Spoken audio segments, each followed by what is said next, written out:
கர்த்தருடைய பரிசுத்த நாமத்துக்கு மேம்பட்டதாக வெளிச்சத்தின் பாதைக்கு உங்கள் அன்பு நாளில் கூட இந்த உலகம் முழுவதும் நீதிமன்றங்களையும் நீதிபதிகளையும் பார்க்கலாம். இவருடைய வேலை என்னன்னு சொன்னால், நீதிமன்றங்களில் நீதிபதி சரியாக நீதியாக தீர்ப்பு வழங்க வேண்டும். அதற்கு ஏற்ற வண்ணமாக அவருக்கு அந்த பதவி கொடுக்கப்படுகிறது. ஆனால் இந்தியாவில் பல மாநிலங்களில் பல நாடுகளில் சில வேளைகளில் தீர்ப்பு மாற்றி எழுதப்படுகிறது நீதிபதிகளால், நீதி இல்லாதபடி. ஆனால் இந்த நீதி என்ற வார்த்தை எங்கிருந்து வருகிறது அப்படி என்பதை நாம் சிந்தித்து பார்க்க வேண்டும். கடந்த செய்திகளில் நீதிமொழிகளில் சாலமோன் ஞானி ராஜா எழுதின பல நீதிமொழிகள் உண்டு என்பதையும், நீதிமொழிகள் என்ற அந்த புத்தகத்தை வாசிக்கும் போது பல வார்த்தைகள் சாலமோன் ராஜா ஞானியினால் பல முறை பயன்படுத்தப்படுகிறது. ஒவ்வொரு வார்த்தைக்கும் பல அர்த்தங்கள் கற்பிக்கப்பட்டிருக்கிறது என்று பல செய்திகளில் நாம் பார்த்தோம். அந்த வார்த்தைகள் அறிவு, ஞானம், போதகம், நீதி, புத்திமதி இப்படிப்பட்ட வார்த்தைகள் பல முறை வருகிறது. சாலமோன் அதை எழுதி வைத்திருக்கிறார். ஆனால் பிரியமானவர்களே, இன்றைக்கு நீதி என்ற வார்த்தை குறித்து நாம் தியானிக்க போகின்றோம். இந்த நீதி என்ற வார்த்தை மிக முக்கியமான வார்த்தை. நீதி என்ற வார்த்தை தேவனுக்கு பொருந்தக்கூடிய வார்த்தை, தேவனுடைய பெயராக இருக்கிறது. அவர் நீதி உள்ள நியாயாதிபதி, அவர் நீதியாக நியாயம் தீர்ப்பார், அவர் நீதி செய்வார் அப்படி என்று பலர் சொல்லுகிறார்கள். ஒரு முறை ஒரு ஊழியக்காரர்கிட்ட, பிரதர், இந்த சத்தியம், நீங்கள் பேசுகின்ற சத்தியம், உங்களுடைய முன்னுதாரணம், உங்களுடைய விளக்கம் எல்லாம் வேதத்துக்கு மாறாக இருக்கிறதே, சரியாக இல்லையே அப்படி என்று சொல்லும்போது, நீங்கள் ஒன்றும் நியாயத்திற்கு தவிர கர்த்தர் நீதி செய்வார் அப்படி என்று சொல்லுவார்கள். ஆனால் சாலமோன் ராஜா இந்த இடத்துல நீதி என்ற வார்த்தையை எப்படி பயன்படுத்துகிறார் என்றால், நம்முடைய சரியான நடத்தையை குறிக்கிறது என்று பயன்படுத்துகிறார். நீதிமொழிகள் 1ஆம் அதிகாரம் 3ஆம் வசனம் 4ஆம் வசனத்தை வாசிக்கும் போது நீதி என்ற வார்த்தை சரியான நடத்தையை குறிக்கிறது. சரியான நடத்தை என்பது நம்முடைய பார்வையை குறிக்கிறது, நம்முடைய சிந்தனையை குறிக்கிறது, நம்முடைய செயலை குறிக்கிறது, நம்மளுடைய தன்மையை குறிக்கிறது. அதுதான் நடத்தையை குறிக்கிறது. அப்போ இந்த நீதி என்ற வார்த்தை சரியாக இருக்க வேண்டும், நேர்மையாக இருக்க வேண்டும், உண்மையாக இருக்க வேண்டும். இப்படியும் அப்படியும் சாயக்கூடாது. ஏழைக்கு ஒரு நீதி, பணக்காரனுக்கு ஒரு நீதி, படித்தவனுக்கு ஒரு நீதி, படிக்காதவனுக்கு ஒரு நீதி என்பது அல்ல. நீதிமன்றம் போனாலுமே எதையும் பார்க்காதபடி, அதனால தான் நீதி தேவதை அப்படி தராசை கையில் வச்சுன்னு கண்ணை மூடிக்கிறாங்க. ஏன்னா அவங்களுக்கு எந்த வேறுபாடும் இல்லாதபடி நீதி செய்ய வேண்டும். அதை உணர்த்த ஒன்றுமாக தான் அந்த சிலை உலகம் முழுவதும் வைக்கப்பட்டிருக்கிறது. எனவே பிரியமானவர்களே, என்னுடைய வேலையில் நான் வேலை செய்யும்போது என்னுடைய மேலதிகாரி, மேனேஜரு, நான் அசிஸ்டன்ட் மேனேஜர், அப்போ அவங்க என்ன செய்கிறாங்கன்னு சொன்னால், வேலையில் சிலர் தொடர்ச்சியாக பல தவறுகளை செய்யும் போது ஃபோட்டோ பிடிச்சி, நாங்கள் எங்களுக்குள்ளே வேலை செய்யறவங்களும் ஒரு வாட்ஸ்அப் குரூப் இருக்குது, அந்த ஃபோட்டோவை போட்டு கீழே போடுவாங்க. இது வைக்க வேண்டிய இடம் இது இல்லை, இது வைக்க வேண்டிய இடம் இது இல்லை, ஏன் இப்படி கலந்து செய்கிறீர்கள், வேலையில் கவனமாக இருங்கன்னு. அப்போ நானும் தொடர்ச்சியாக அறிவுரை சொல்லுவேன். அப்போ அவர்களுக்கு அறிவூட்டு ஒன்றமாக ஒரு பதிவை ஒன்று நான் பதிவிட்டேன். என்னன்னு சொன்னால், வேலையில் மேனேஜர் பார்க்குறாரு, நான் அசிஸ்டன்ட் மேனேஜர் பார்க்குறேன்னு வேலை செய்யாதீங்க. கடவுள் ஒருவர் மேலேருந்து பார்க்குறாரு. ஃபோன் பேசிக்கொண்டு சாப்பிட்டு கொண்டு கவனம் இல்லாதபடி வேலை செய்யாதீர்கள். வாங்குகிற சம்பளத்திற்கு சரியாக வேலை செய்யுங்க. கான்ட்ராக்ட் பேப்பரில் எப்படி கையெழுத்து போட்டிங்களோ அதற்கு கீழ்ப்படி ஒன்றமாக வேலை செய்யுங்க. ஏனென்றால் அது முக்கியமான ஒன்று. பலர் வேலை இல்லாமல் ஃப்ரான்ஸில் கஷ்டப்படுகிறார்கள். பலர் வீடு இல்லாமல், உணவு இல்லாமல், உடை இல்லாமல் இதே ஃப்ரான்ஸில் கஷ்டப்படுறாங்க. உங்களுக்கு வேலை இருக்கிறது, உணவு இருக்கிறது, உடை இருக்கிறது. தயவு செய்து நேர்மையாக, உண்மையாக கொடுத்த வேலையில் கவனம் செலுத்தி வேலை செய்யுங்கள். நீதியாக வேலை செய்யுங்க, உண்மையாக வேலை செய்யுங்க. அதற்கேற்ற பலன் உங்களுக்கு கிடைக்கும் என்பதை பொருந்தும் வண்ணமாக நான் ஒரு பதிவை பதிவிட்டேன். அப்போ நீதி என்ற வார்த்தை நம்முடைய நடத்தையை குறிக்கிறது, நடத்தை என்ற வார்த்தை நம்முடைய செயலை குறிக்கிறது. எனவே நேர்மையான காரியம், சரியான காரியம் எது என்று பலர் கேள்வி கேட்பாங்க. இன்றைக்கு விசுவாசிகள் பல ஊழியர்கிட்ட, அதாவது தன்னுடைய சொந்த சபையில் இருக்கிற ஊழியர்கிட்ட கேள்வி கேட்பாங்க. சில வேளையில் பல சபையில் இருக்கிற ஊழியக்காரர்கிட்ட கேள்வி கேட்பாங்க. பிரபலமான ஊழியக்காரர்கிட்ட போய் கேள்வி கேட்பாங்க, ஆலோசனை கேட்பாங்க. இது சரியா பிரதர், இது தவறா பிரதர், இது செய்யலாமா பிரதர், இது செய்யக்கூடாதா பிரதர் அப்படி என்று ஃபோன் போட்டு கேட்பாங்க.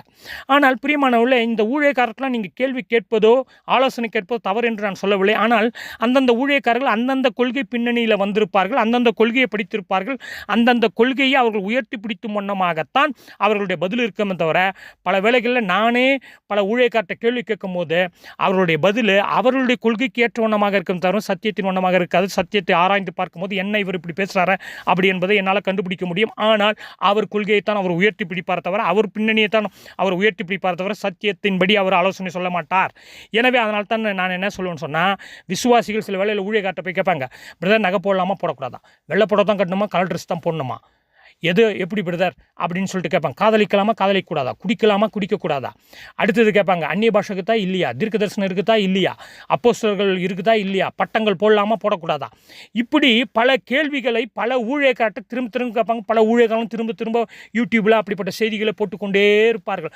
ஆனால் பிரியமானவர்களே, எது சரி எது தவறு என்று நீங்கள் எங்கே போகணும்னு சொன்னால், ஆண்டவராக இயேசு கிறிஸ்து போகணும். அவர் பேசிய போதனை, அவர் உபதேசித்த உபதேசம், அவருடைய வார்த்தை, அவருடைய சத்தியம், அவருடைய பைபிள், அப்போஸ்தலனுடைய உபதேசம், இதில் பைபிளில் போய் பார்க்கும்போது சரியான ஆலோசனை பெற்றுக்கொள்ள முடியும். கரெக்டாக பரிசுத்த ஆவியானவர் சரியாக எல்லா கேள்விகளுக்கும் விடையை வேதாகமத்தில் வைத்திருக்கிறார். அப்போ உங்களுக்கு ஆலோசனை வேணும்னு சொன்னால் தயவுசெய்து பைபிளை திறங்க, வசனமாக வாசிங்க. பரிசுத்த ஆவியானவர் கரெக்டாக சொல்லுவார், இது சரி, இது சரியில்லைன்னு. அப்போ கர்த்தர் எதை சரி என்று சொல்லுகிறாரோ அதுதான் சரி. இதுக்காக நீங்கள் ஊழியக்காரருக்கு ஃபோன் போட்டு பேசணுன்னு அவசியம் இல்லை. எது நீதி பைபிளில் போய் பாருங்கள், எது தவறு பைபிளில் போய் பாருங்கள். ஏன்னா ஒளியையும் இருளையும் வெவ்வேறாக தேவன் அன்றே பிரித்தார். இருள் வேறு, ஒளி வேறு, ரெண்டுமே ஒன்றாக ஆக்க முடியாது. புரிஞ்சுக்கோ சத்தியத்தை. அப்போ சூரியன் எங்கு உதிக்கிறதோ, எப்போது உதிக்கிறதோ, எப்போது பிரகாசிக்கிறதோ அதை தேவனால் மட்டுமே செய்ய முடியும். அது எப்போது மறைகிறதோ அதை தேவனால் மட்டுமே செய்ய முடியும். ஏனென்றால் அண்ட சராசரங்களை உண்டாக்கியவர் அவர்தான். இருளையும் வெளிச்சத்தையும் பிரித்தவர் அவர்தான்.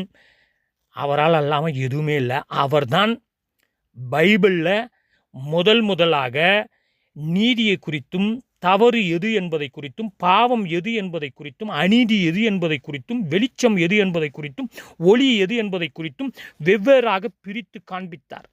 எனவே பிரியமானவர்களே, நீங்கள் நன்றாக புரிந்து கொள்ள வேண்டும், தவறு அப்படி என்றால் தவறு தான். அப்போ தவறையும் சரியையும் நாம் வெவ்வேறாக பார்க்கணும். ஆனால் இன்று உலகத்தில் ஒரு கூட்ட மக்கள் தவறை சரி என்று செய்யும்பொழுது இவ்வளவு ஜனங்கள் செய்கிறாங்களே அப்படின்னு சொல்லி அந்த தவறையே மற்றவர்கள் செய்து கொண்டு சரி என்று நினைத்து விட்டார்கள். அது தப்பான வழி நடத்துதல், தப்பான போதனை, தப்பான பின்பற்றுதல். அப்போ பைபிள் எதை தவறு என்று சொல்லுகிறதோ, கடவுள் கர்த்தர் எதை தவறு என்று சொல்லுகிறாரோ அது தவறு தான்.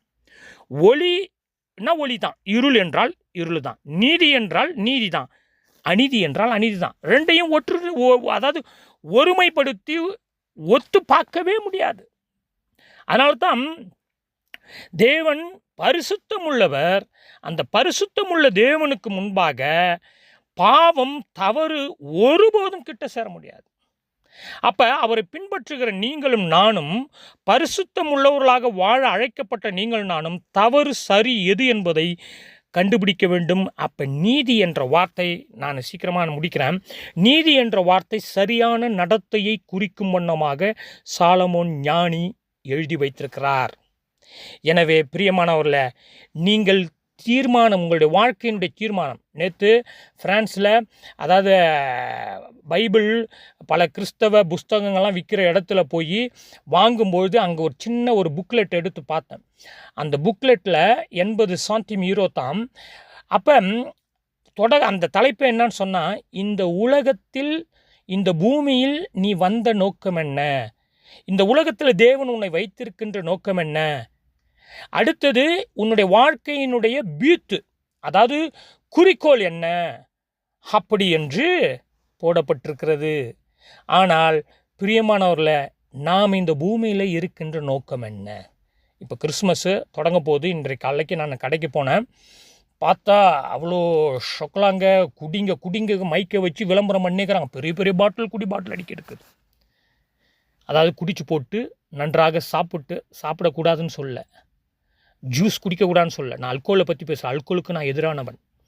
அப்போ அல்கோல் குடிக்கலாம் என்றும் பல சபை வாதாடி கொண்டிருக்கிறார்கள். கிறிஸ்மஸ்லேயும் பல போதகர்களும் பல விசுவாசிகளும் அல்கோல் குடிப்பாங்க. அதையும் நியாயப்படுத்துவாங்க. அதை ஒரு நாளைக்கு நான் கொண்டு வரேன். எனவே பிரியமானவர்களே, நீதியாய் நடந்து கொள்ள வேண்டும். நீதி என்பது நம்முடைய நடத்தையை குறிக்கிறது என்பதை தயவு செய்து இன்றைக்கு புரிந்து கொள்வோம்.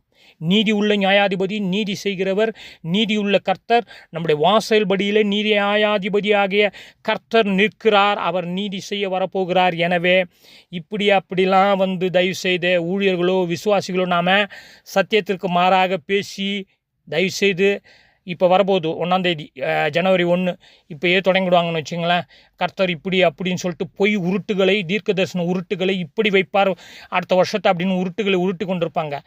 கஷ்டப்பட்டு உழைக்கணுங்க. ஃப்ரான்ஸாக இருந்தாலும் சரி, அமெரிக்கா, லண்டனாக இருந்தாலும் சரி, தமிழ்நாடு இருந்தாலும் கஷ்டப்பட்டு 7 மணி நேரம் 8 மணி நேரம் யாராக இருந்தாலும் படித்து வேலை செய்கிறவங்களா இருந்தாலும் சரி, படிக்காமல் வேலை செஞ்சாலும் சரி, எல்லாரும் உழைக்கணும்னு சொல்லி கர்த்தர் சொல்கிறார். உழைச்சா தான் சாப்பிட முடியும்.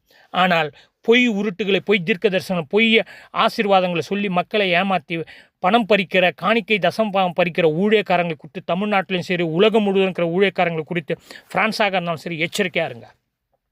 எனவே நம்முடைய நீதி நடத்தையில் இருக்கட்டும், நீதிபதி ஆகிய கர்த்தருக்கு முன்பாக நீதியாக வாழ்வோம். கர்த்தர் கிருபை செய்வாராக. ஜெபம் செய்வாங்கள். அதிகமான சீரப்பரலோக பிதாவே, நீதியாக, உண்மையாக, உத்தமமாக, நேர்மையாக வேலையிலும் சபையிலும் குடும்பத்திலும் எங்கும் கர்த்தர் எங்களை பார்க்கிறார் என்ற அந்த சிந்தையோடு எங்களுடைய நடத்தை சரியாக இருக்க உதவி செய்யுங்க. ஊழியக்காரங்கள்லாம் பொய் உருட்டுகளை விட்டு, பொய் தீர்க்க தரிசனங்களை விட்டு, தவறான வாக்குத்தத்தங்கள் ஆசீர்வாதங்களை அள்ளி கொடுப்பதை விட்டு மனம் திரும்பும்படியாக, இப்படிப்பட்ட ஊழியர்கள் உணரும்படியாக கர்த்தர் தாமே அவர்களை தொடும் வண்ணமாக, மனம் திரும்பும் வண்ணமாக கிருபை செய்வீராக. இயேசு கிறிஸ்துவின் மூலம் தாழ்மை ஜெபங்கள் நல்ல பிதாவே. ஆமென்.